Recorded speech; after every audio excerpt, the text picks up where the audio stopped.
73,53%, c'est le taux de réalisation physique des activités du ministère de la Transition digitale, des Postes et des Communications électroniques. Ce constat a été fait le 28 décembre à l'occasion de la deuxième session ordinaire du Conseil d'administration du secteur ministériel CACEM de l'année 2023, une obligation institutionnelle qui a permis de dresser le bilan des activités menées en 2023 et de jeter les bases des activités de 2024. La rencontre a également permis d'évaluer les acquis engagés et examiner les difficultés et les insuffisances rencontrées en vue de tirer des enseignements. Malgré le contexte difficile, nous pouvons nous féliciter d'un certain nombre d'acquis, notamment dans le cas de la dématérialisation, avec la tenue effective des assises, mais surtout avec l'accélération de la dynamique de la dématérialisation au niveau de tous les sectoriels et la mise en exploitation de plus d'une dizaine de plateformes aujourd'hui.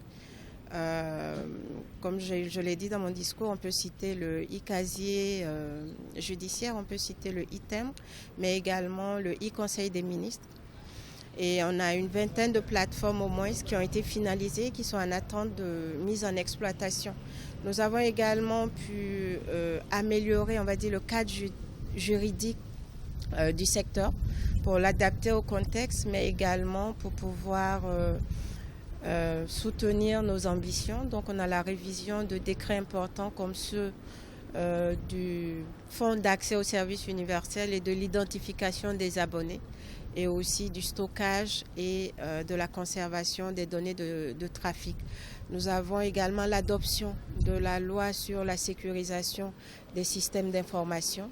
Dans le domaine de la transition digitale des communications électroniques, des résultats sont fort appréciables. On note l'organisation des assises nationales sur la dématérialisation, l'organisation de la 18e édition de la Semaine du numérique et la tenue de la journée du Internet plus sûr. Nous allons poursuivre aussi nos efforts au niveau des infrastructures avec la réhabilitation du Résina et accélérer en tout cas cette réhabilitation-là pour que toute cette dynamique de dématérialisation-là puisse se faire dans les meilleures conditions.